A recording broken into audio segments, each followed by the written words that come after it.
The following is a presentation of the Force Center podcast feed.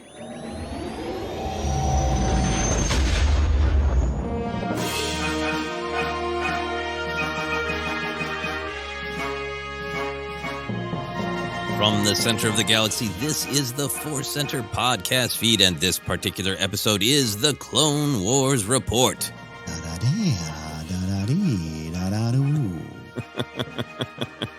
I was really wondering if the noise that you would make is just weeping for this tragic arc. It could have been. But instead we got, what exactly was that? Fair question, sir. It is Nala Say kind of doing an alarm. Ooh, nice. Love it. It was very pleasant. I wish all car alarms were sung by Nala Say. That would be great. That would be great. God. For just a second, I was like, does the cab driver Jay Ingno sing? Did I miss it? Good. It's a very good noise. Very good noise. As always, we love to start these episodes with Ken making some noise. That is Ken Namsock. I'm Joseph Scrimshaw, and we are here to dive into this arc of the Clone Wars. We are heading toward the end. It is the beginning of the end, the first arc in Season 6.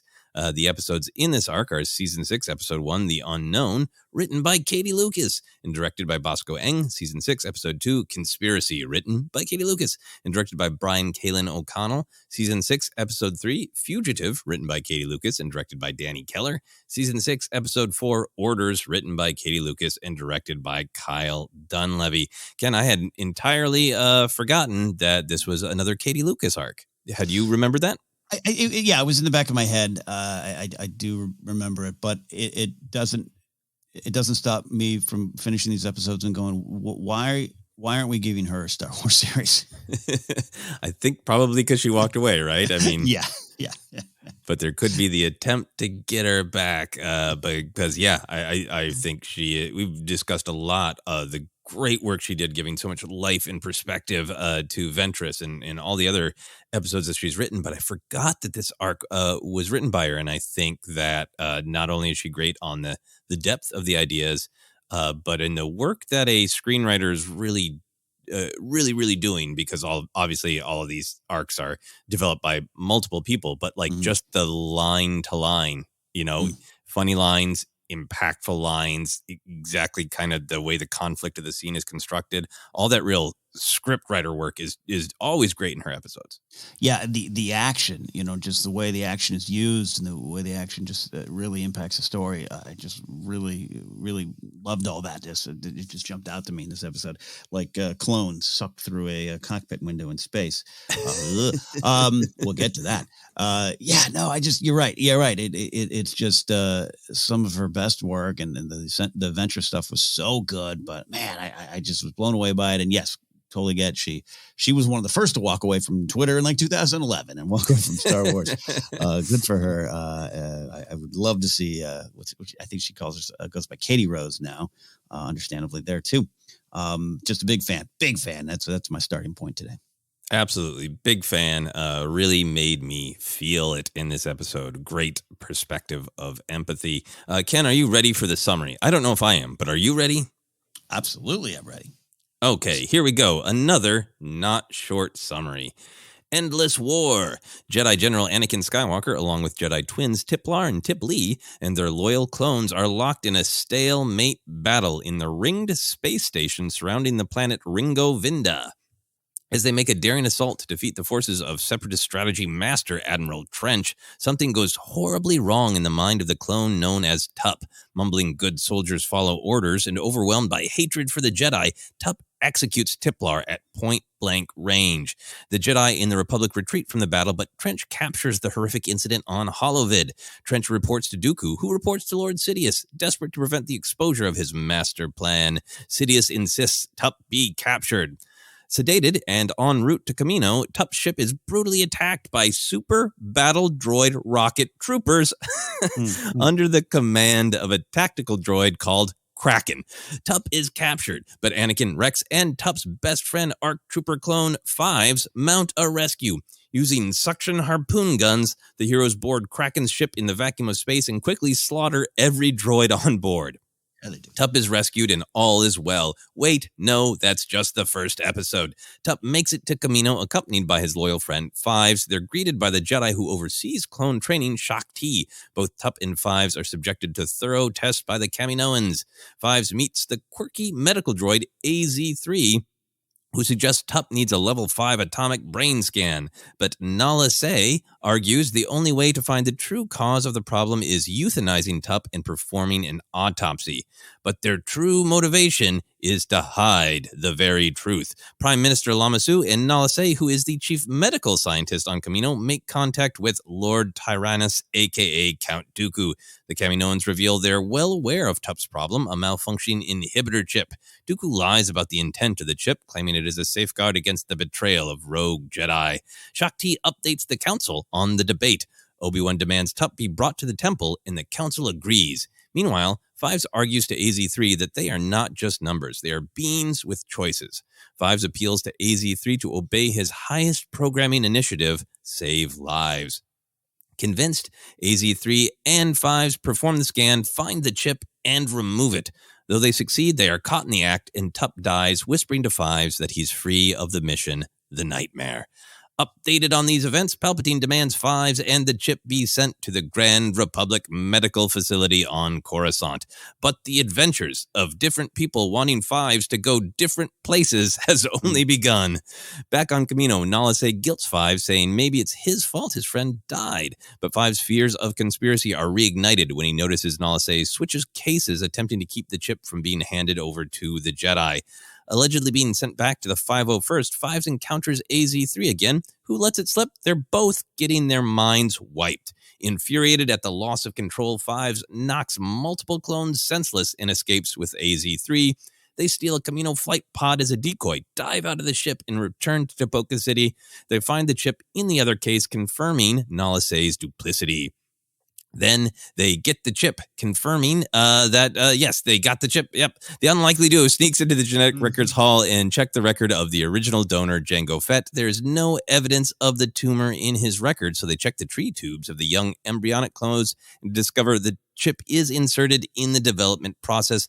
But once again, Fives is captured by Shaak Ti and the Kaminoans. Fives and AZ-3 present their knowledge. Nala Se claims the inhibitor is just there to prevent the clones from sharing Jango Fett's aggression. It still does not explain why Tup's chip malfunctioned, though. Shaak Ti overrules Nala Se and sends Fives and the chip back to Coruscant, finally. But en route, Fives is drugged by Nala Se, leaving him groggy and full of rage. He's brought to the future birthplace of Darth Vader, the Grand Republic Medical Facility.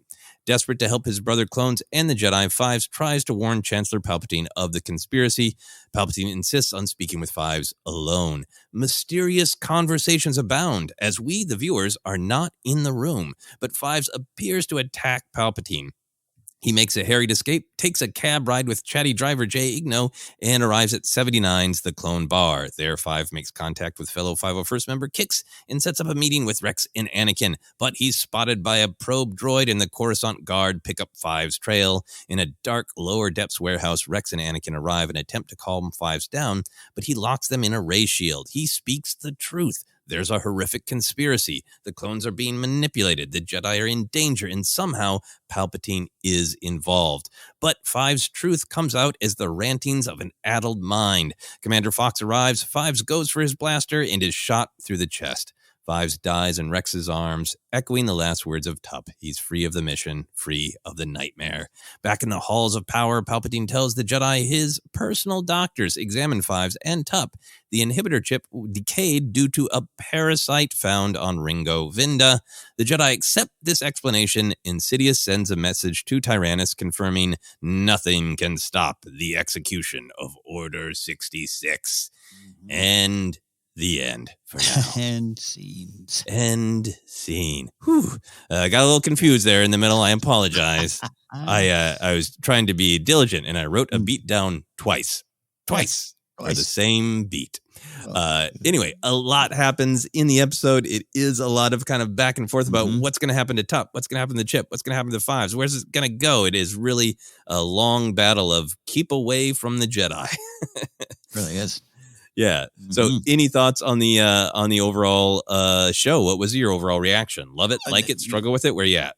This is what I'm calling primetime Clone Wars. Many exclamation points. It's just so fun. No deep insight for me in there. Fun, but also tragic and also sad and also these wonderful themes. I think beyond the themes and the deep dives that we love doing here, this is just kind of this haunting story, very haunting to watch, especially as we approach the end of this era, the prequel era, going into Revenge of the Sith. We know what's happening. We know what's going to happen. And to see how close the Jedi are to the truth and how Palpatine is moving to cover his final plan and where this all ends, even for Kamino, by the way, now, which we know more with Bad Batch, just makes this all key Star Wars.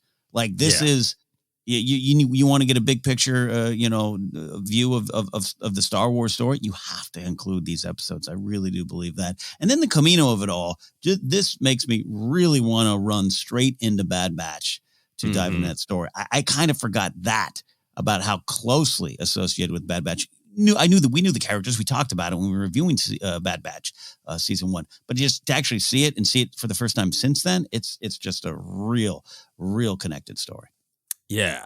I think I've rewatched bits and pieces of this, but I don't think I've sat down and rewatched it in its entirety since the first time I watched it. And it is funny how much time in perspective changes everything, right? This is a rich, wonderful, sad arc that I really enjoyed the first time I watched it. But when you watch it again, it's like, this is an excellent Bad Batch prequel. Yeah. That is not in any way to lessen, Five's story or Tup's or Rex's, but it does set up so much, not just in terms of location, characters with AZ3 and Nala Se, but with the ideas, the big ideas of what a clone is, handling the inhibitor chips, choice but versus numbers. This is all things that the Clone Wars has dealt with throughout. The first regular episode is largely about Yoda convincing the clones that they are all unique and different, and they are unique within the Force. This has been one of the primary missions of the Clone Wars animated show, I think, is to give humanity to the clones and have us see them as tragic pawns because they are living beings with their own choice and agenda. But those ideas are developed so much here, and those ideas, I think, are just kind of what give birth to the Bad Batch show. Oh, absolutely. Great jumping off point and important stuff. And especially because this is at the end of the run of the Clone Wars, 6 seasons in. And again, these are we're in the lost seasons now. We weren't necessarily going to see these until we got this chance with Netflix bringing it back for this stuff. Yeah, to see the continuation and building of the clone story. So central to the Clone Wars, of course. Love diving in. Yeah, absolutely. I think what I like about this is it's depressing. Yeah, which is a weird thing to say it is. I think it's a dark, wonderful tragedy, right? There are moments of Clone Wars fun with the action, but even the action is very intense and brutal and a picture of being at it for a long time. So it has this great sense of classic tragedy, Shakespeare, Oedipus, of, it can't work out, but the fun of watching it is, where are the moments where it could have worked out? And even though it is not going to work out, feeling the pull of, maybe if I just watch this arc one more time, Fives will get through to people. The classic point of why humans, write tragedies.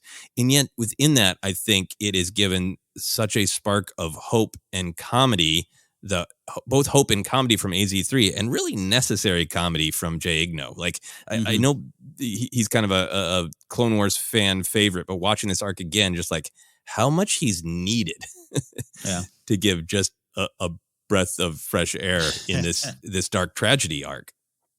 Your mother's a droid. No, I agree with that. It helps with the hope quotient, indeed. Not that all hope has to be light and fluffy, but it's definitely sunshiny. And AZ, the way he kind of processes a lot of the big themes, and kind of you kind of could focus and learn a lot about the themes from just tracking AZ, I think. Yeah, absolutely. Final thing for me is, I just think that this has such a great look. There's such knowledge of, why this story is being told, because we definitely get some insights into sort of the mechanics of Order 66. The inhibitor chip itself is like that's a big kind of reveal of that's exactly how Order 66 worked. But other than that, I feel like this is really about what the clones are going through, and I feel like visually this arc does such a great job of kind of keeping us in a little bit of a horror movie, right? There's the cold, clean white of Camino, and almost everywhere they go is extra dark red and black shadows and horror. It's a bunch of visual and action choices to just amp up the horror throughout, which I think really makes it such an emotional arc. Yeah, with the big monster at the end of the tunnel being Palpatine, you just can't see it. It's so dark, you can't see it so clear, you know? Yeah, there is a monster at the end of this story, indeed. And it's not Grover, it's Palpatine. Yeah.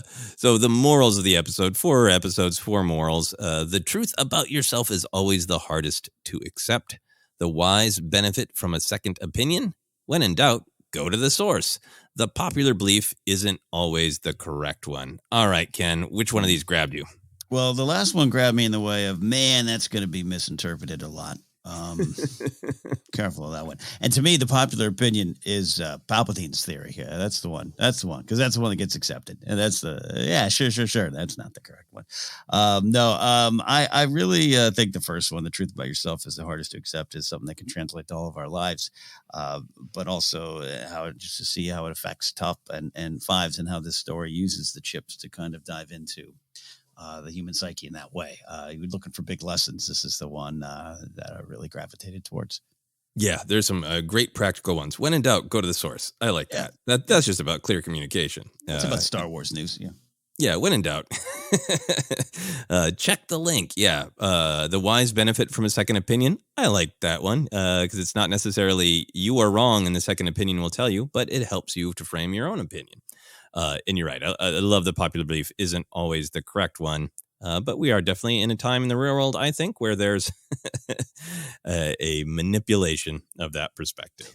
Absolutely. I don't think the point of that moral is deny all facts and cling to whatever random thing you have chosen. It is not. Yeah, I think it is far more like in this arc where, hey, we have all of this evidence and then people are promoting things that don't go along with this evidence. Yeah. You know, that's important stuff there. So let's dive into the big themes, the big ideas at stake in this episode. Ken, where did you go? So you already kind of touched upon what I thought the big one is there. And there's some stuff with grief, and there's some big picture stuff with the Jedi and the Republic and kind of this power struggle between those two entities here, especially Camino kind of standing in for maybe the Republic / the Separatists here at this point. But I went to the big two for me, which have a lot of sub themes in there, is this fight for identity, which you touched upon there, and what does that mean for us, and it's an ongoing theme with the clones and the Clone Wars story, and then orders versus duty. And the difference there, and then honor and dedication behind that. I love that line about Shakti saying it's not a matter of belief, Fives, it's simply the right thing to do. This idea of what truly, the difference, the fine line between orders and duty, and who is your duty truly to. Love those big ones there. But the identity one all the way through, that's what this one was about for me. Yeah, absolutely. Identity. I love picking up on, what Shakti said about duty. I think that ties to that great conversation where Fives is trying to kind of push AZ3 to make a choice and say, what are you actually here to do? Is it just to do what you're told, or haven't you already been told something? Don't you have programming? Don't you have a mission? Don't you have things you kind of, from your droid perspective, believe in? Yeah. Oh, that was a great scene. Love that one. Yeah, I think for me, the similar thing, I think the overall biggest thing that I took away is just this huge picture of what it is to be a clone. And like, obviously the Jedi and AZ3 play into this, but I just think we see so many aspects all packed into this sort of tragic arc. There's a real emphasis on brotherhood. There's a real emphasis on Fives fighting viscerally for his humanity and his agency to choose. We get to see that they are a cog in the machine, and that many people view them that way. And we really get to see the horror of what they've been through. There's so much in the Clone Wars animated series that gives humanity and choice to the clones, which is great. But there's some stuff in this arc that really kind of peels it back and go, this is horrible. Some of the stuff they have to go through is really, really horrible. In the way I kind of broke those things down is to really look at the horror, but also the humanity and the brotherhood, right? It's always opposed by the programming talk, but I was really struck by how the kind of beginning motivations are all about Five and Tup's connection, right? Yeah. That they've been through things together. Relatively early on, Fives says to AZ3, "You don't know about real duty, what it's like to have a brother," right? So, in terms of like the great ideas that you're saying about like what's your mission, I think Fives is sort of like saying, well, part of my mission is to look out for my brothers, you know. And then I feel like that idea of brotherhood and protecting Tup and feeling empathy for the horror of what Tup is going through, that he had his choice taken away and he doesn't know why, that's everything that's motivating Fives is brotherhood. And then that sort of brotherhood idea kind of transfers into what I think is the heart of the arc, which is the relationship between Fives in AZ3, you know. All those great scenes in moments where Fives has gone through a lot, right? We've got to see him be a cadet. We've got to see him make brave, unique choices in the Pong Krell battle, that he's now fully formed and insistent on things like when he says no clone uses a number, not anymore. He says we were not created to be disposed of this way. AZ3 answers, perhaps you were, which is horrible, but really reframes what Fives is fighting for, you know? And I think the way that their bond develops, that great line from AZ3 where he says, I always wanted to have human feelings, but I do not. Goodbye. Which is very funny, but it opens the door to them connecting over being numbers, being cogs in machines versus having choice. And I think that's what leads into why Fives is able to say, you know, I thought saving the patient at all costs was fundamentally your highest order, and it's kind of about programming, but it's really giving it's empowering AZ3 to make a choice of like, you know who you are, what is most important to you, you know? Yeah, and kind of the why of it when you move past labels, descriptions, and orders and organizations, all these things that come up a lot in Clone Wars. Like, what are you here for? Is it based on compassion and empathy? Something big in Star Wars, and your programming is leading you towards that, AZ, and you're not actually really following that as much as you'd think. That's why I think I absolutely love this scene. I want to go back to the horse thing you mentioned of the horrors of the clones and the existence. Kamino is this like, you know, beautiful location. Always has been, right? It's one of my favorite locations, but it's haunting, like I said, to describe the entire episodes, but it is kind of this weird place. And when you really see what the clones are truly built for, not, you know, the story of Sifo-Dyas and we need an army, so I'm going to do that. We know the whole story and the whole picture. So when you see when they're at the baby state, it's on one hand, it's very sci-fi and it's kind of cool. I've always liked the Kamino setting, but just from the beginning, they were engineered to win Palpatine this overall war. It is sad. It's so tragic. And how they're constantly fighting against that. I love so many of the Five lines, like you said, and some great ones all through it. I love Let Me Come With You, Sir. He is my best friend. Tup is my friend. He's not a number. You keep hearing that over and over. Not new to the Clone Wars series. But and my final thought on that is this is also about connection and the power of connection. It makes me think of Finn. And it's not just taking off a helmet and switching sides. It is, you see how that can drive so much hope and compassion and empathy forward. And that is, at the end of the day, that connection that Fives felt when he wasn't supposed to. No clone was supposed to. No one thought any clone would feel that connection, but they all do. And that's what drives them forward and drives them to change and drives them to fight for their identity and their choices. That was just a big, powerful reminder of the story of the clones. Yeah, no, I totally agree with you, and I think that's great to point out all those moments where he's saying he's my friend. It's not Yeah. I have a duty to figure this out. He's my friend. I don't want him to be alone. Yeah, and I think that I love that not only do Fives and AZ3 kind of have this banter back and forth. Fives convinces AZ3 to make the choice that he wants AZ3 to do. But then they truly bond, and I think those are kind of in that third episode, the most profound moments to me. Again, it's kind of a comedy line because AZ3 is funny, but when he accidentally reveals that they're going to have their memories wiped, and he says, "We can still be friends." Fun spin, assuming we both remember each other after our memories have been erased. But it to your point, that word friendship, it's about being friends, and I think maybe for me the most impactful moment of this connection is when Fives is wanting to take his chip out, and AZ3 says, "You may die too," and Fives says, "It's a chance I have to take. I trust you." And then AZ3's speech light comes on, but he says nothing. Like, right. The power of AZ3 being shocked to be trusted, not ordered around or expected to work within parameters, but to be trusted. It's like that landed with me. It's like, that's so great. And like, wait a minute. Why is that so clear? And then I watch it again and realize it's because his speech light comes on, but he says nothing. No sound comes out. So you know that he's emotionally affected. It's like he's standing up straighter. Yeah. It's just such a great, beautiful moment. And it ties into some of the stuff that I think Fives has said about Tup in himself, of like, they value being soldiers and they take risks to find out the truth. So I thought that was a great moment of bonding and a great moment that highlights that connection you're talking about. Yeah.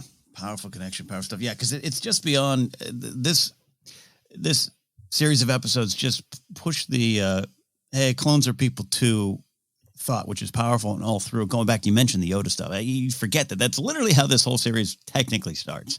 Is Yoda going, cool, gather around, clones. You're more than clones. But to take it to this point and the tragedy behind it.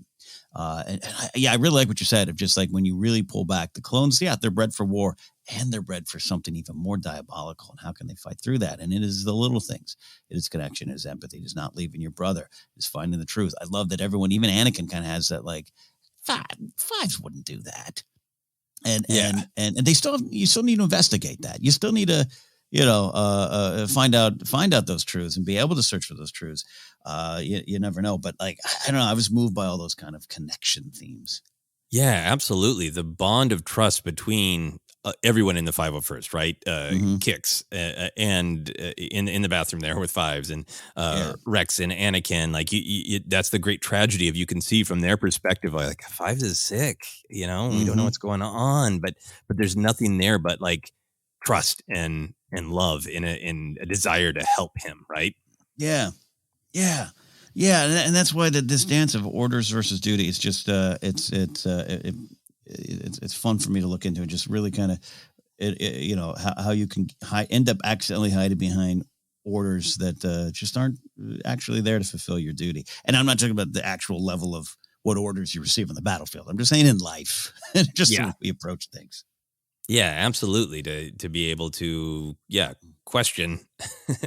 Am I doing this because I've really, really examined it and I understand why I'm doing it and I want to be doing it? Or even, hey, maybe this isn't my favorite thing, but it's a duty and I have examined it and I'm okay doing it because I know it's necessary, needed of me, versus just being swept along and being told what you are, being told you're programmed and do what I say. Yeah, and when you don't have that connection, and I'm not trying to push it completely into real world issues, but when you don't have that on the ground connection, then you can easily hide behind this is what we do, and this is what we do, and what we do is supposed to help. And when you keep saying, but are you connected to the people that you're trying to help? Because it's not, and then you start getting to what is your actual duty. That's what that scene with AZ that you highlighted is so great, where Fives isn't like tricking him. Fives is like, no, you talk about protocol. What is your protocol actually supposed to do? And are you doing that? Yeah, the Fives who grew and questioned and fought back against Pong Krell is, I think, trying to guide AZ3 through a journey that he went on. Yeah, 100%. Yeah. I wanted to talk a little bit more about the horror. I love what you said about seeing Kamino because I think this is like a great partner with those wonderful episodes where the Separatists try to invade Kamino. And the clones are really, it's a great clone arc, right? Because it's all about, that's our home, you know? This isn't where we've been sent. It's our home and we're going to defend it. And everything that happens in that arc with the promotion and Clone 99. And it's all like, Kamino's our home. Yay. And then this episode is like, wait, our home is dysfunctional.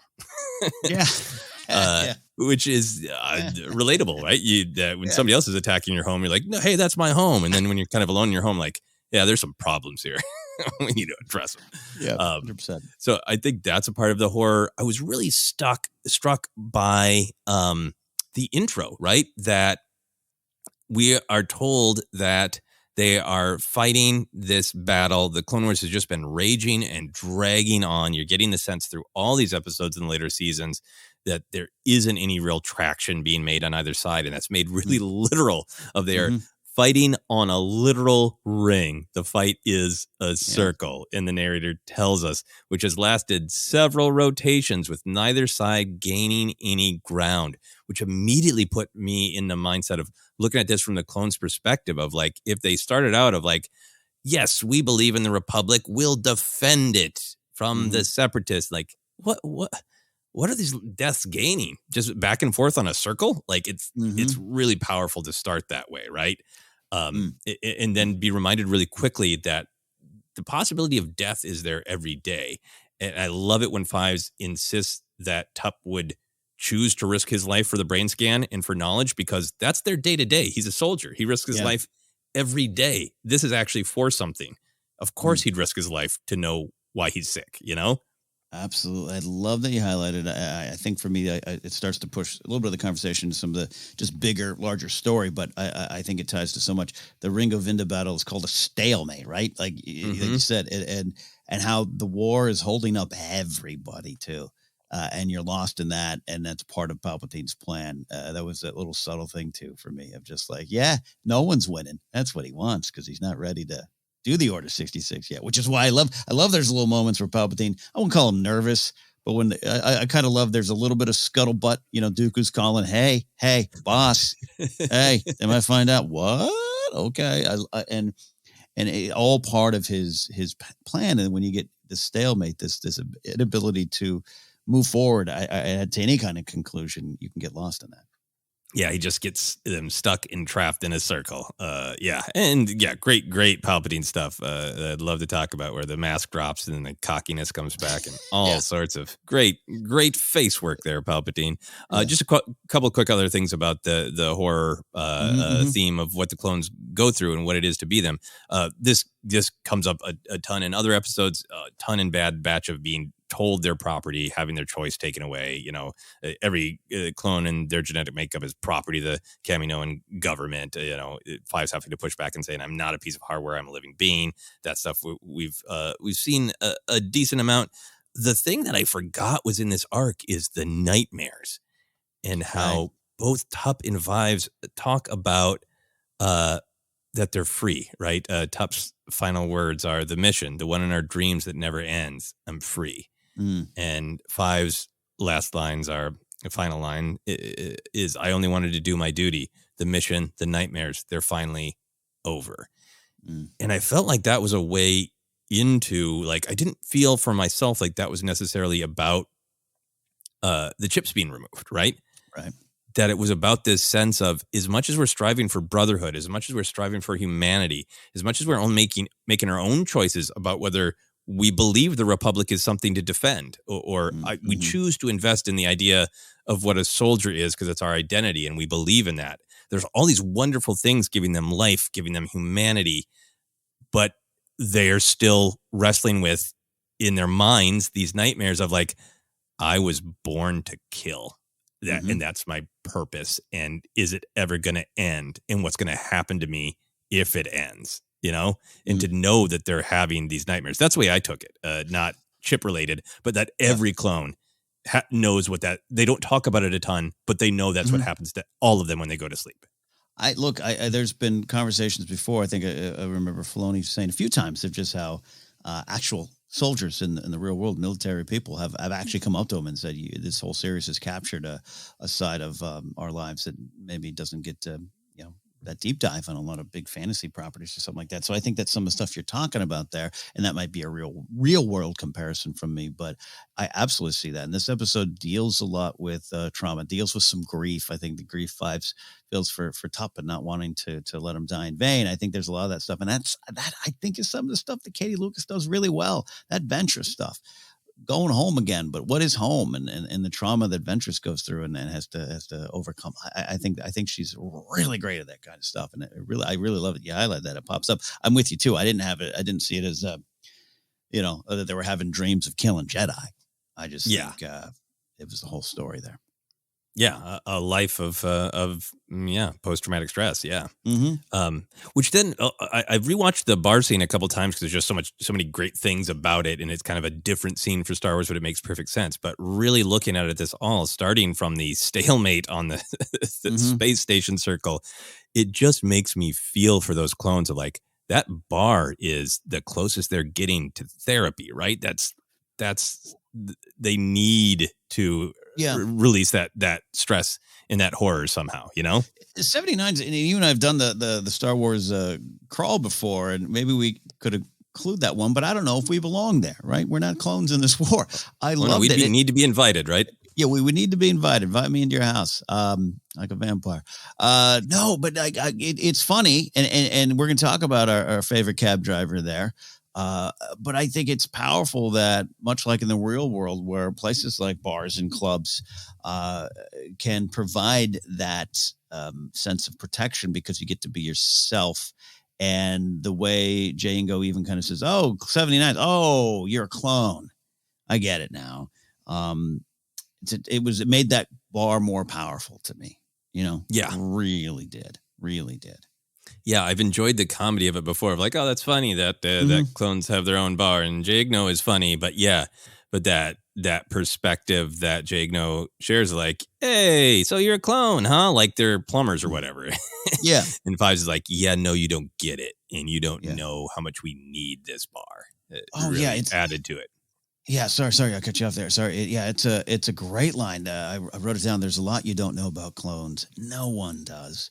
And doesn't mean you can't be sympathetic or empathetic to the journey, but just that's their journey that they only go. And at 79s, they get to be themselves. Yep. And they get to be honest and throw bottles. Which was great, too. Which we will definitely enjoy talking about. For me, from there, I go to kind of how all of these themes and ideas in this arc represent and reflect the larger and story and perspective of Star Wars. But do you have anything else before we move on? No, absolutely. Okay, so you said we were kind of tapping into some of your thoughts with the Palpatine of it all. So where do you go? Well, I just get some of these themes, and you're looking at orders versus duty, and what are the Jedi's orders, but what is their actual duty in this big battle that's going on. And again, we know what's happening. I just saw a lot of what was going on, even in the last episodes where we talked about with Ahsoka and Anakin, where Anakin his words don't carry the weight that they may be used to, or he thinks they should, when trying to get Ahsoka out of the prison, or trying to get to Ahsoka to talk to her. The Jedi are slipping and losing, and they're embroiled in this war. And this is this power struggle between the Republic and the Jedi that has just emerged, and how that's part of Palpatine's plan, right? Part of the mistrust, and even for the moment where Fives is kind of like, when they say, "Oh, so the Jedi Master's ideas did," it's like the Jedi did this. It's just, and he, I think, learns the truth beyond that, of course. But like, I just think that ties into the big picture. What's going on is that all roads lead to Palpatine, and the Phantom Menace of it all. And I just love those moments. You're right. The mask comes down, and the confidence is front and center from Palpatine. I just was really intrigued by all of that. This power struggle leading the Jedi to, in many ways, to destruction. Yeah, no, and I think I love that you highlighted that. I think one of the kind of chess Dejeric moves, hollow chess moves that Palpatine makes is this isolation of the Jedi, of cutting them out of things, right? There's that scene in the final episode where the Jedi are talking about everything that's going on, and Mace they talk about all of the different clones in Coruscant security forces that have been, sent out to hunt for Fives. And then Mace says in a really pointed way, however, Jedi involvement has not been requested. And obviously the whole battle throughout is the Jedi Council saying, like, and even Shakti going like, no, we'll use the Force. We'll look into this. We'll use our analyst droids, and there's the push and pull for that. But just like in the previous arc where Palpatine is putting them in this sort of position where the Jedi are checking themselves, right? Yeah. It's this idea of Palpatine is overstepping his power, and in that moment successfully manipulating the Jedi's desire to not look like they are overstepping their power. So when Palpatine oversteps his power, the Jedi just cut themselves off at the knees by going, well, we can't raise our hands and object because then we'll look like we're overstepping our power. And I think just sort of politically that was so big in the last arc with Ahsoka, all of Mace's worry about what the people will think, it's really powerful of like Palpatine basically like, hey, I'm doing something wrong. But if you accuse me of it, that'll be seen as political and power grabbing. To me, like the real world implications of that are really strong. I think that is a real world lesson that Lucas in the Clone Wars feels strongly about of, you need to hold people to account and can't be held back by but what will other people think if I raise my voice because somebody's doing something wrong? Yeah. And all that leads to this. I love this beat where Palpatine just kind of says, it's great. We can put this behind us and return to the war. Just don't need to question anything. Don't need to look at anything. It's a virus. It was a virus. Just go back to the war. Won't that be fun? Like it just gridlock, creating that gridlock for the Jedi stuck in a battle that has no end. Yep. That for me was one of the big themes too of just the kind of big picture idea of the dark side clouds everything. It isn't being said specifically, but it's Palpatine's red tape. It's Palpatine playing on the Jedi's well-intentioned fears of they don't want to be seen as power grabbers. They want to respect other people's power and choices. It's that red tape manipulation. It is all of the confusion and pain and suspicion that has been generated by this endless war in this entire arc is about keeping people in the dark, figuratively, certainly about the information, but also just visually. There's a ton of times where Fives is literally left in the dark or somebody shuts the lights off on Fives. He's literally left in the dark in the examination room. He's literally left in the dark in the, in the Republic Medical Facility, in the warehouse, all these things. And there's that paranoia that whatever bad thing is happening, it must be the Separatists, right? Like, don't analyze any of the actual physical evidence in front of us. It's a virus, a Separatist virus, Separatist brainwashing. Maybe the Separatists are trying to make the clones more violent, And all of that dark side clouds, everything even builds to this great sort of emotional moment that I wanted to ask you about is that we, the audience, are thrown into the darkness when we don't get to be in the room alone with Fives and Palpatine. And we are left a little bit to ask ourselves, we've got some pointers, but we, the audience, are asked to go like, okay, you don't actually have full evidence. What did Palpatine say or do in that room? And what did Fives actually do? Yeah. And and how much was a complete work there? Part of me wonders if just Palpatine was like, "You're right, I'm going to kill you," or something like that, or just what it was. Yeah, that's the way when Fives at the end is like, Palpatine's involved in some way. I feel like Palpatine is like, all right, everybody's out of the room now. I can tell you the truth. You're half onto it, You clones are, nothing but puppets, and Fives screams and punches him, right? And this is exactly what Palpatine wants. And it just kind of like Dooku giving Kenobi a little bit of truth. It just raises more paranoia and suspicion and fear. Yeah, no, it's dare I say, the genius of Palpatine. We always say we're not rooting for him, but it's fascinating to watch, and it's important to watch. I think that's part of Lucas's lessons, and now Lucas also means Katie Lucas's lessons in these episodes here. I really it's pretty powerful to me when Fives kind of has the classic almost sketch comedy, cuckoo bird kind of, it goes all the way to the top type of reaction, right? That no one's just going to be able to believe. How does he know that? I think it has something to do with Palpatine just being like, you're fighting for your identity. No, you're all mine. You're all mine. You're all you're almost there. You there's nothing you can do. And that would drive him a little, not just drive him forward, but drive him a little bonkers in a crazy, scary way where it's like no one's going to believe it, which is what he kind of breaks with Rex and Anakin. You guys don't believe me. It goes all the way to the top and you'll never believe me.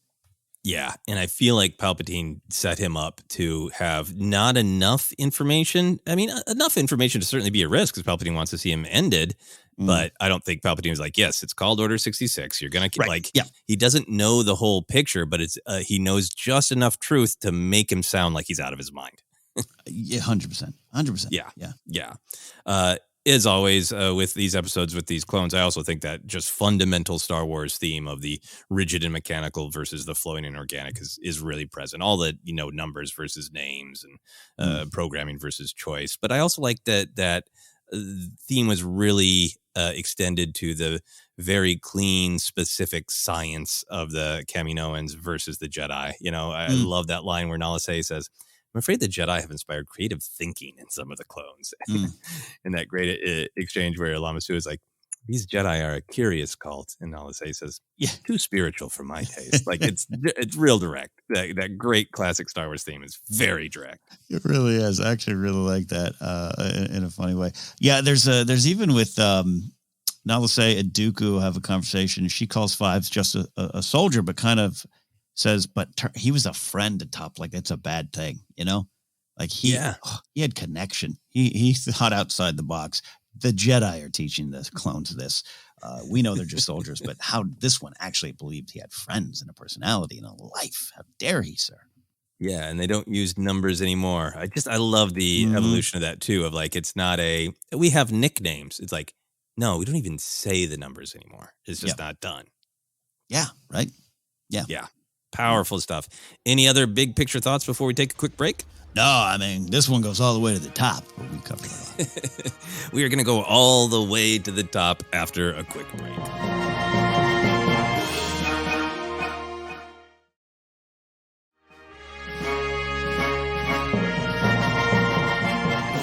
And we are back to continue our discussion of the great but sad Clone Wars arc, the Inhibitor Chip of Doom, or whatever else you might want to call it. We're going to talk about some action moments. Ken, did you feel like there were a lot of action moments in this arc? Okay, so this is funny. I mean, hilarious episodes. No, I didn't write a lot down. However, I think they're chock full of a lot of action. And I watched these episodes, each of them twice, and the last 3 times. Wow! Just because I was on a little extra time on Sunday, and I was like, let me just kind of watch some of these. No, wait, sorry, the first 2 3 times, because I just had a little extra time, and I didn't put down a lot of stuff because there was so much of it we're going to talk about. But I think I was drawn in. It was one of those times where even knowing I needed to make notes, I just kept putting my pen down and watching. Yeah. In particular, that first episode has a lot of great action, and then some fun moments throughout. But a lot of it is just sort of the tension of things about to happen. But I want to highlight just the actual shot from Tup to poor Tiplar. I'm fascinated by that. I really remembered that. I was really affected by that the first time I saw it, and I was really excited to see it again to see if the way it lived in my memory was accurate to what was on screen, because sometimes you remember something a certain way, and you like. I remember when I finally, after many years, watched Return of the King again. The juice from the cherry tomato did not go anywhere near as far as it did in my imagination. I had taken the emotion of that moment and been like, remember when it just arcs across the screen? Like, it's small in comparison to my memory of it. So it was really fascinating to see if this would match up to my memory. And it really did. I think Clone Wars, Star Wars is often this way, but Clone Wars in particular is very careful about when it pitches action as fun, thrilling space, fantasy, adventure, and when it pitches action as horrible, sad violence. And there's nothing romantic or thrilling about this. There's no Flash Gordon whiz bang. It is blunt and unromantic and horrible, right? Of just the like, Uh-huh. It's no big fight. I just walked up behind you, and it's like real violence, right? Like it's so small compared to the way we often depict it. Yeah. No, absolutely. And violence, when it can have weird effects if you haven't really fully been exposed to it. Indeed. I think you're right. And it's weird to trace the memories of it. I think I did think it was bigger as well. Like it is the John Noble eating cherries, but no, it wasn't. And you're right. And there were I think that might have been it too, because there was some, like, I love in the first battle there, Ringo Vunda, there's so much cool heavy gunner action, but it's really, you just live in it in the beginning. So it felt like a video game, felt like Battlefront 2. There's the cool grenade bowling, I call it, on the destroyer droids. I loved all that. But the other stuff that I wrote, was some kind of it has a lot of purpose behind all the action and violence. Yeah. I love that moment you're talking about with the droid poppers, but in particular, just like that little chunk of scene where the clones run up with the shields, and we get to see them being battered by the laser fire. And then Tiplar uses the Force to lift the droid, because then the droid poppers roll out, and it achieves so many things, because it shows the Jedi and the clones really being in sync, the teamwork. And for me, like, I would take a million more beats like this. I love the scene in the Clone Wars when the Jedi are always up front and blocking blasts, and I'm always like, why don't they hide behind something and do Force crap? Yeah, do Force crap.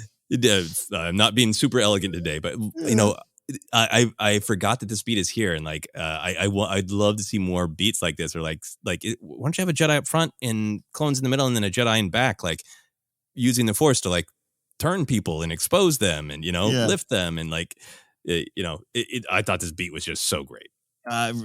Good Force crap indeed. Absolutely.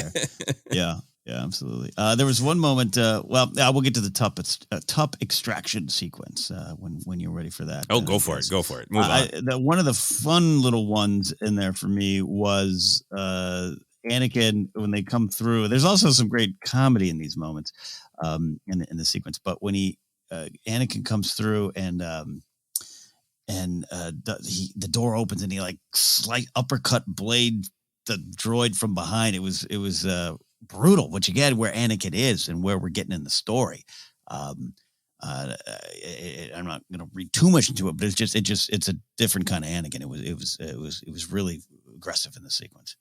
I mean, I thought both action scenes, the Separatist taking of Tup and the Republic heroes reclaiming of Tup, were both like great action scenes, and definitely pitched different than, say, the first or second season, because they were to remind you of the horror of this. I loved the brutality of those super battle droid rocket troopers. They're just they're so weird, so space fantasy.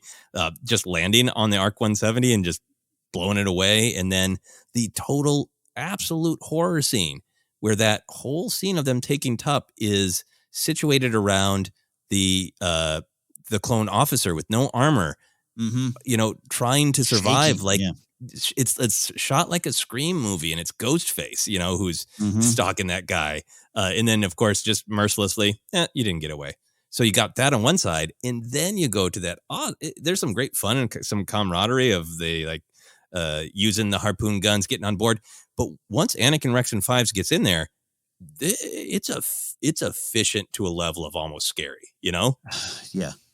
With the punching and the hacking and the blasting, and they're all trading off, and just like there's an energy to it that maybe it's emanating just from Anakin, or maybe it's emanating from all of them. We've been in this forever, and slaughter is a Tuesday for us. Slaughter is a Tuesday indeed. Oh man, yeah, no, there's a lot of stuff. The buzz droids launching with glee. You actually kind of hear them like almost cheering, right? Yeah, the little weird chattering. Yeah, and then it's I've mentioned before in the Clone Wars report where I just seem to have I guess I'd call it irrational fear, because I'm not going into any space trips soon. But the idea of being sucked into space has always, just since I was a kid, terrified me. And that just was one of the worst ones ever. I kind of forgot. It's so brutal. It's a nominee for the worst death in Star Wars.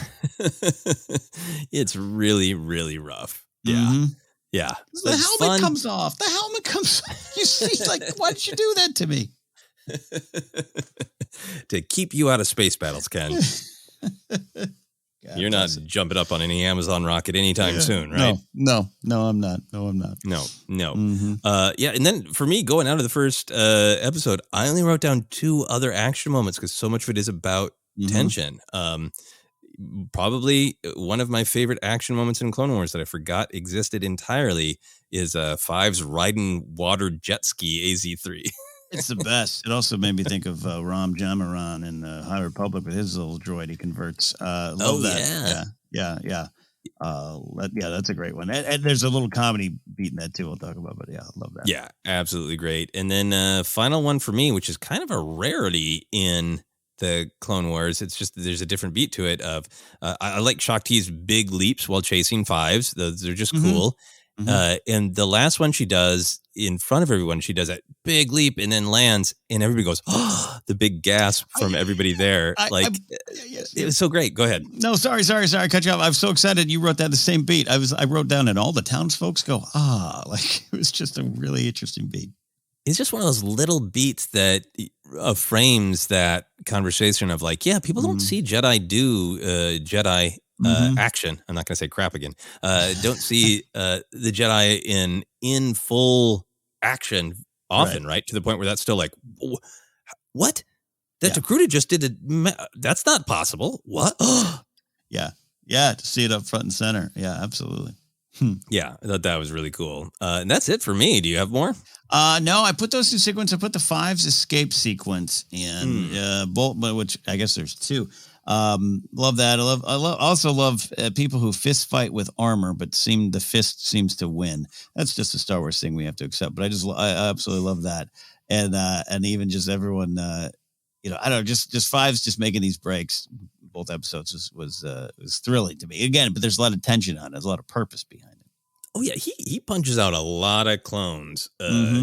Yeah, when he finds out his memory is going to be wiped. Yeah, and for me, I just got a headcanon that Fives really, really knows the exact angle to hit armor at. Yes, yeah.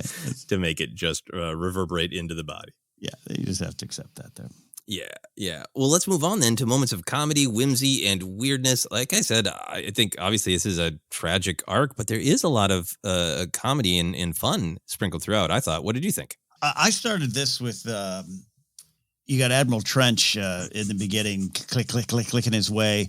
He stumbles on the truth, but doesn't know it. And in the sense of, he's like, this is really abnormal. He studies the video. And then Dooku's really playing dumb, but also being really concerned. It was this funny kind of Dooku moment of what a bad day at the office. Something's going on, but he's like, okay, thanks for your information. I just thought there was a Dooku comedy in that. Yeah, I thought that was absolutely great. It really cements this kind of dizzying who knows what and who is lying to who and which half-truth is where, all that kind of stuff. And Trench is obviously an asset, but also a little bit of a danger because he is a good analyst, right? So they got to kind of keep him out of it. The thing that cracked me up with Trench is when Dooku's like, are you sure? Yeah. And Trench says, I saw it with my own eyes. Like, he has 6 eyes. It cracked me up. All of them. Even the robot one. I thought that was really, really funny. An odd beat, but it cracked me up. There's a lot of little beats in that first episode to remind us of the connection between the 501st and Anakin. But when they're having that banter about if they can, when they're trying to rescue Top, and they have that comparing macro binocular size joke where Five says, "Are your scopes Jedi issues, sir?"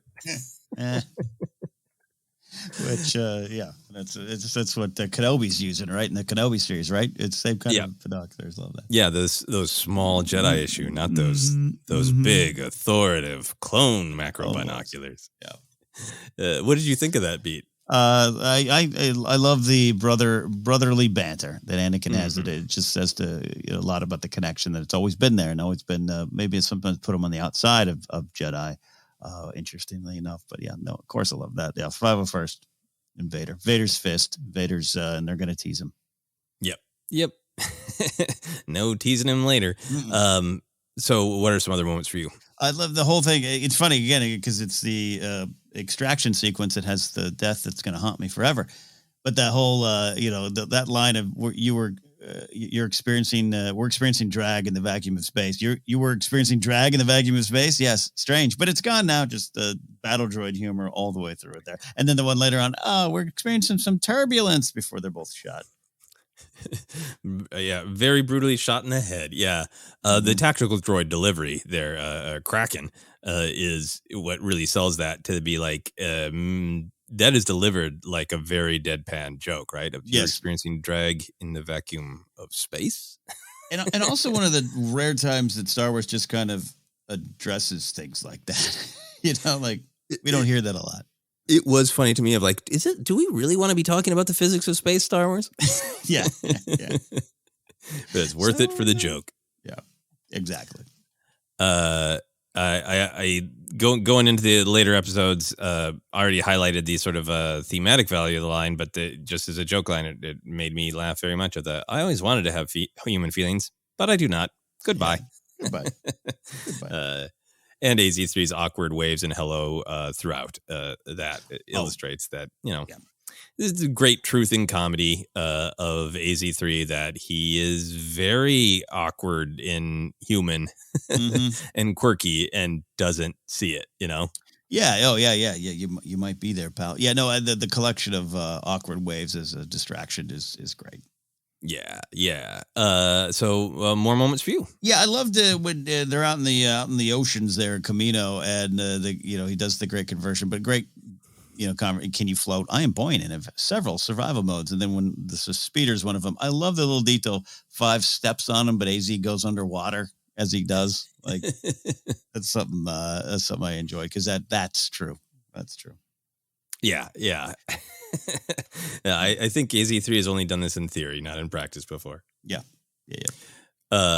It's not meant to be a joke, but it's so such a horror show that it kind of made me laugh. It's more the weirdness, the fun of doing the shot, but the perspective shot of Fives once he's back on Coruscant and Palpatine is pretending to be so nice and grandfatherly and there, soldier, don't strain yourself. And you're seeing the fog from that drug and just like the last person in all of Star Wars you would ever want to comfort you. It's such a great POV to drive that home. Yeah, no, absolutely. The old kindly wearing his nearly Sith robe outfit there. Yep.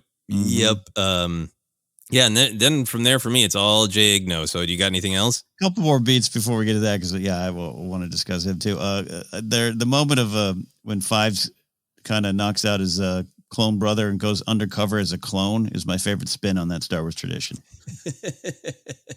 I really like that. Because it's easy to forget that that's not his armor. Mm-hmm. He's an ARC trooper with really distinctive armor that he has personalized, right?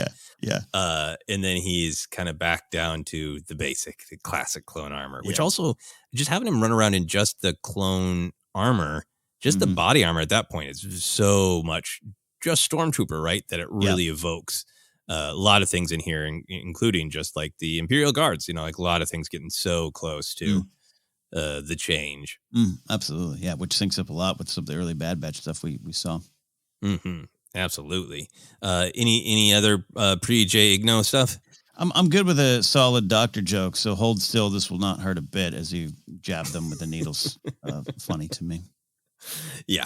And then it clearly does not feel great. Clearly. Yeah. Jay Igno, look, I could have written down every line. Utterly captures the chatty cabbie who is not going to take any cues from their passenger about whether or not they want to chat, right? Yeah, indeed. And this actually, digging in more, just love this character so much. It's a nod to Christopher Lloyd's taxi character, Jim. So there you go. Christopher Lloyd was already in Star Wars, so maybe he'll play an updated version of a cabbie in Mando 3. We experienced this at Star Wars Celebration back in Chicago, and you jumped on the Jay Igno grenade multiple times. Like there's a couple times where we all get joined in, but there are a couple times where you're just like, I'll take the L, everybody, and engaged with the cabbie or the Uber Lyft driver who's going to talk to us regardless.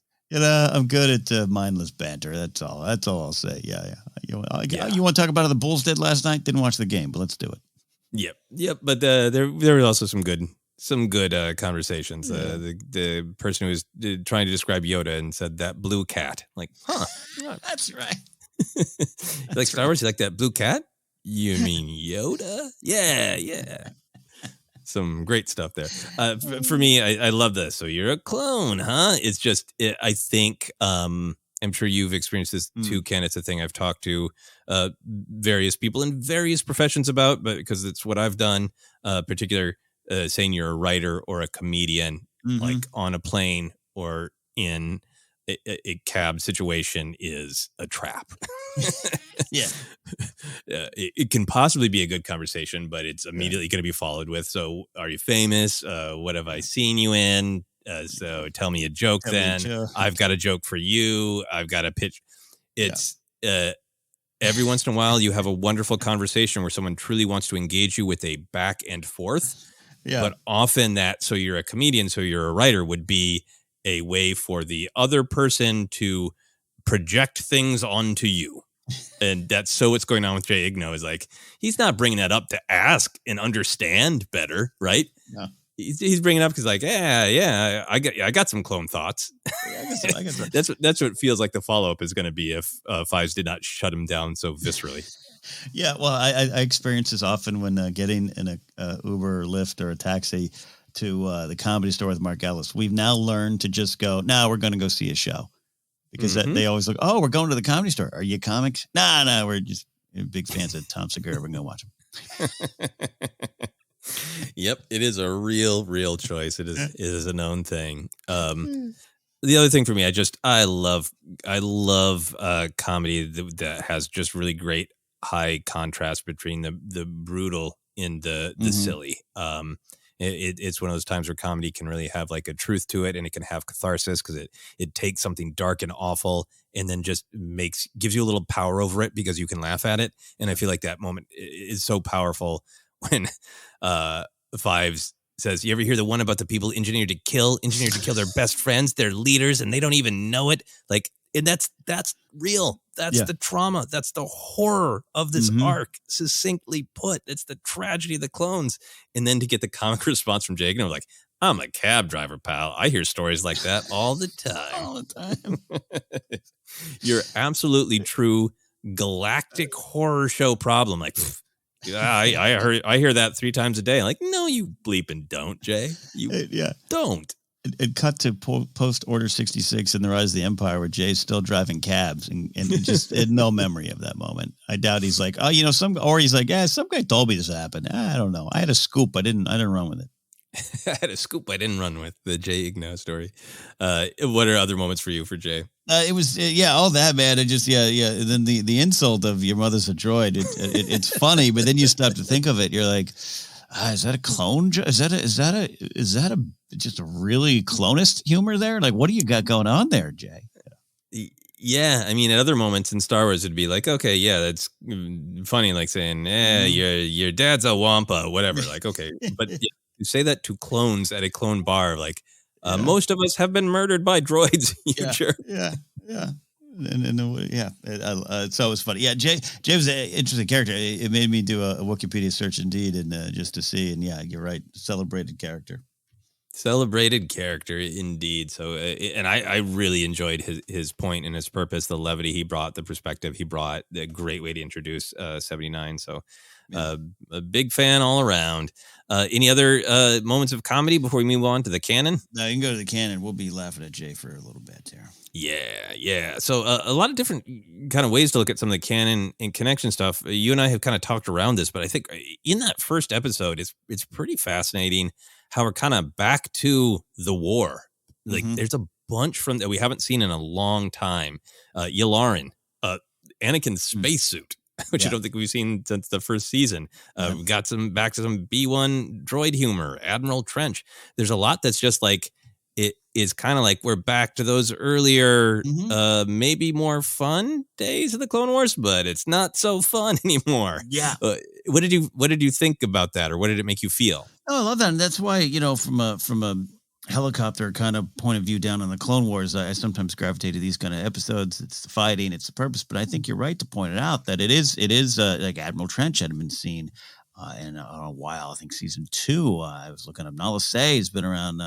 Hasn't been around for a while. Just a lot of these characters were introduced because it is the Clone War, and now it's just this level of maturity to it that is, like you said, not all fun and games anymore. Not that it was, but definitely, you got the pew pew pew and all the stuff you're getting pulled into. Getting pulled into Star Wars by early. So I think you're right to point it out. But it's kind of fun, and in a sense, it's fun in the sense of Clone Wars getting, the point of it getting back to where it started, because it's all got to come down. Yeah. And to me, it just really speaks to the how well executed the overall structure was, that, we can kind of enjoy the space fantasy and the fun of the war in the beginning. And then as it drags on, it gets a little bit more horrible. And and there's this kind of contrast of revisiting this and last time I saw spacesuits in Yularen, there were definitely stakes and people were learning things, but it was a little bit more whiz bang fun. Yeah. Obviously, there's a ton of this that we talked about with the sort of the DNA of the Bad Batch in here. Obviously, things from this 7th season of Clone Wars as well, dealing with the inhibitor chips, but hearing good soldiers follow orders, spending a lot of time with Nala Se, and hearing, she's the chief medical scientist on Kamino, one of the primary engineers of all the clones. That gets developed much more in Bad Batch. Obviously, AZ3, we learn a lot more about that. It's really fun to watch this and go, what's Omega up to right now? I had a lot of those thoughts this time around, in a good way. Just like, is she scared in the room? Like, what's she hearing? What's she knowing? Is she lurking around the corridors? What is she thinking when she hears this information? If she hears it, can't help but think that. And I feel like with our conversation with you really pointing out how much Fives is experiencing the horror of home, that also really connects to what Omega goes through, of like that Kamino is really home. And, she is kind of forced to question it, as that first season goes on. It's really cool to see that her going through a similar journey to Fives. Yeah, absolutely. You have to find a new home. I wanted to refresh myself on Tup's previous appearance, because we always do track through the clones. He is, of course, big in the Pong Krell arc. He is not sort of in the inner circle of rule breakers who are defying Krell, but he does have a bunch of moments where he supports them, unlike Dogma. And then at the end, Tup kind of levels up in clone independence in creativity, because he is the one who comes up with the plan to lure Pong Krell into the Vixis, and he is the one who actively stuns Krell. So it's such a great setup to have Tup be heading in this direction of ingenuity and brotherhood and creativity, and then to have this happen to him. Tragic indeed. I do maybe need some clone trading cards where they have their stats and appearances on the back. It's easy to collect and understand. Ooh, I would love that. Speaking of clone traits, I did like this line from Dooku when he says, "So there is a traitor in their midst. It's rare, but such things have been reported in the past." That was definitely one of those moments where it's like, if this was a comic book in the 80s, it would have that editor's note of which episode there have been clone traitors in the Clone Wars. Yeah, absolutely. Love those editor's notes. Yeah. And then there's a lot of fun sort of reveals of who knows what about the inhibitor chip, Indeed. And with Lama Su and Nala Se are kind of aware of some aspects of it, but not all aspects of it. And Tyrannus, Dooku as Tyrannus, is kind of telling them a half truth. Maybe a lie, up to us. The hey, it's just a limit. Jango's aggression, it's part of it. Right. That seems like that's the cover if it ever gets discovered, which is kind of what happens. Yeah. I think that built in a little bit. Yeah. Any thoughts on just the introduction of the inhibitor chip and all the kind of half truths about it? Yeah, it made me, I think especially in Bad Batch, we have we have some feelings for the folks of Kamino there, the going on, and Nala Se kind of her end there and everything. Yeah, so I feel bad for them, but I want to know how much they know and how complicit they were, and did they believe that lie? Was that the lie that was there? And I don't know. Does the Prime Minister does he have the knowledge? Is he when Dooku arrives and makes the deal? I can't imagine them saying, "Well, this is to destroy the Jedi" later on. So I can't imagine it's a full 100% a bit of knowledge for them. So it made me feel for the Kemanians a little bit there. Yeah. I feel like the story with them is always like, yeah, no, whatever you want. It's your war. We are out here doing our own thing. We don't care. You want us to program to do what? As long as it doesn't hurt us or our bottom line, fine. Yeah. And protecting the business, which is not great, but like, I don't know. Yeah. In the Bad Batch does successfully make me feel for them because they're like, wait, we had a deal. Yeah. Right. Yeah. And you could just end the contract. You don't have to, you're going to slaughter us. Okay. We're dead now. Yeah. Okay. Maybe we should have gotten involved. Maybe we should have asked more questions about the ships.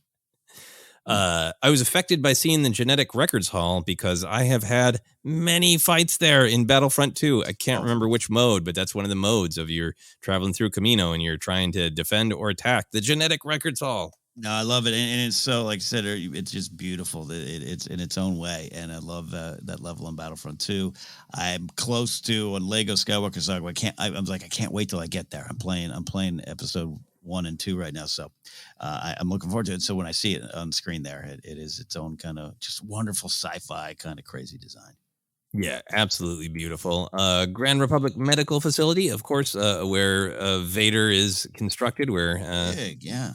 Yeah, and to see that creepy space full of dark shadows and scary medical droids. Did you like seeing that? Did you like that connection? Oh, absolutely. It's especially with Palpatine kind of being like, I have my own doctors. Check him out. Like he's just, why are you taking that on face value? What do you got? He's got his own lair. Come on. Yeah, I mean, just go look at the Grand Republic Medical Facility and just say, like, look, by aesthetics alone, something's not right. Something's not right. And the Jedi don't want to go around pointing fingers based on lighting, but it's a clue. Love that. And of course, just the existence of the Clone Wars 79. So I wanted to make sure we had a chance if you had any other thoughts on anything going on at 79s.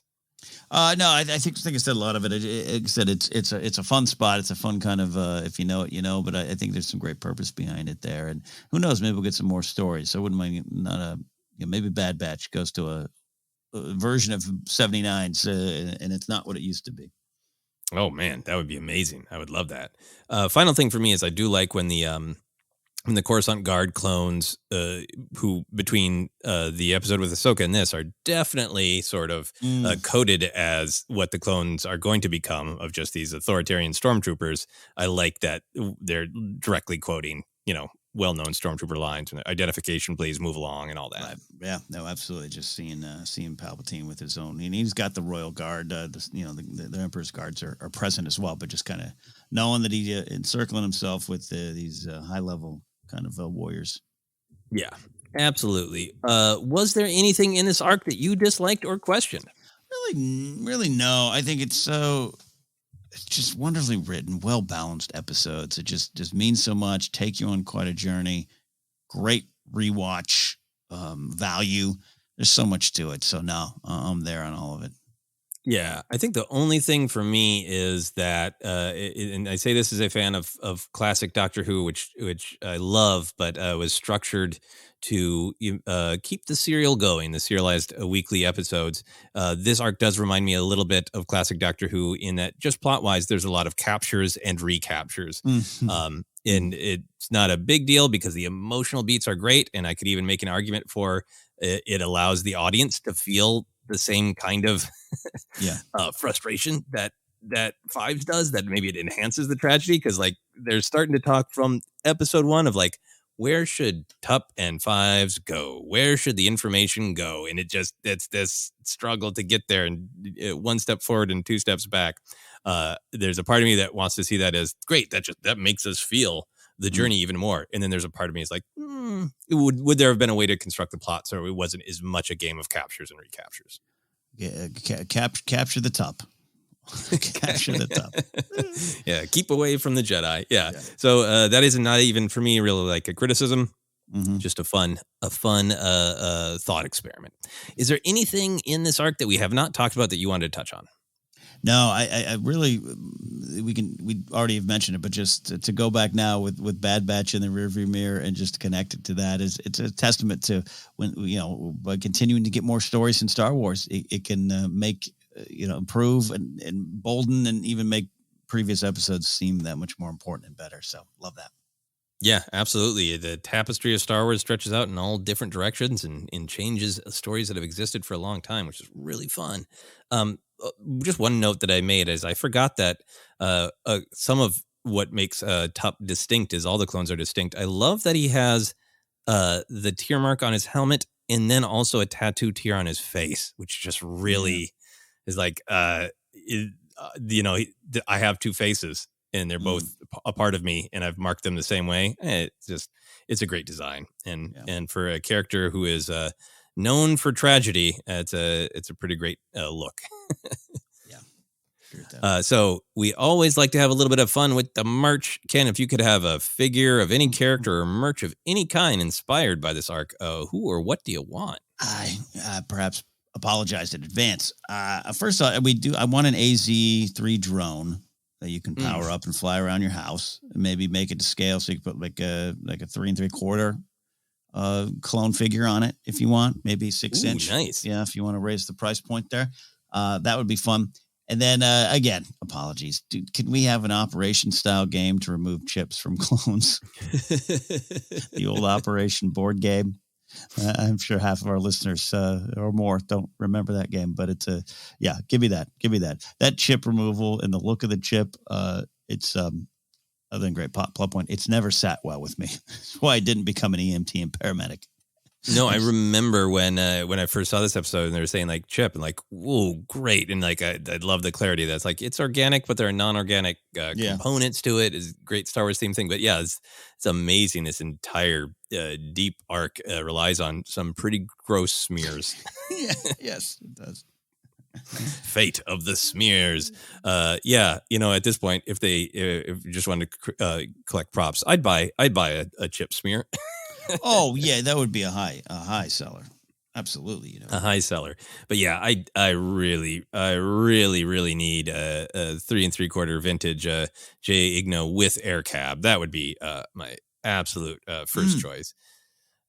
Is action. Oh figure. Yeah, absolutely. And then secondary to that, they have done in the past some action figures that then come with pint glasses that are designed to kind of look like the old Burger King ones. Like in Revenge of the Sith, there's an Obi-Wan action figure that then comes with the glass. And I would love an action figure of Fives with the clone armor. You can take the hat on and off. And he comes with a 79's pint glass. Ooh, that's great. Yeah. I love that. I want to drink to the clones in a clone glass. Love that. Yeah, so when Clone Wars comes around again in just mass popularity and they start pumping out merch, we'll have a lot to look forward to, including Operation games. So next up is Season 6, Episodes 5 through 7, the Banking Policy Arc. Oh, yeah. I love this one, Ken. It's super important political realities, ties to Mace's speech in Revenge of the Sith. Great Padme and Anakin relationship stuff, and Embo. We are in for a treat. Yeah, absolutely. We got a lot going on here. Yeah. So, what should the moral of this episode of our podcast be? I think if I think the moral here today is if you believe in your podcast, don't let anyone stop you. Run away, escape, and get back to your podcast to prove that your podcast is the thing you believe in. Did that work? No, I don't know if that worked. Run from the studio to your studio. Yeah, I like that. If you believe in what you're doing, you keep doing it. Yeah. Don't listen to Palpatine. No. Palpatine's always going to be given 1-star reviews to podcasts he doesn't like. Unfortunately, he's a troll. It's a separatist plot that made this podcast bad today. Yeah. Absolutely. That is a lovely moral. Be proud of your podcast. Where can people find us, Ken? Hey, we are the Force Center Podcast feed. If you want to find us, we're on Twitter at Force Center Pod. We are on Instagram and YouTube as well. You can like our Facebook page at Force Center Podcast. Get an audiobook on us by going to audibletrial.com/Force Center. And you can get merch at tpublic.com/user/Force Center. You can support us directly at patreon.com/Force Center. And you can follow me at Catnapsock or go to my website, catnapsock.com for more information. Joseph, where can they go for you? Yeah, you can find me Twitter, Instagram, TikTok is at Joseph Scrimshaw, and check out all of my other adventures on my website, josephscrimshaw.com. But for now, for myself, for Ken, for Jet Ski AZ3, this has been Clone Wars Report.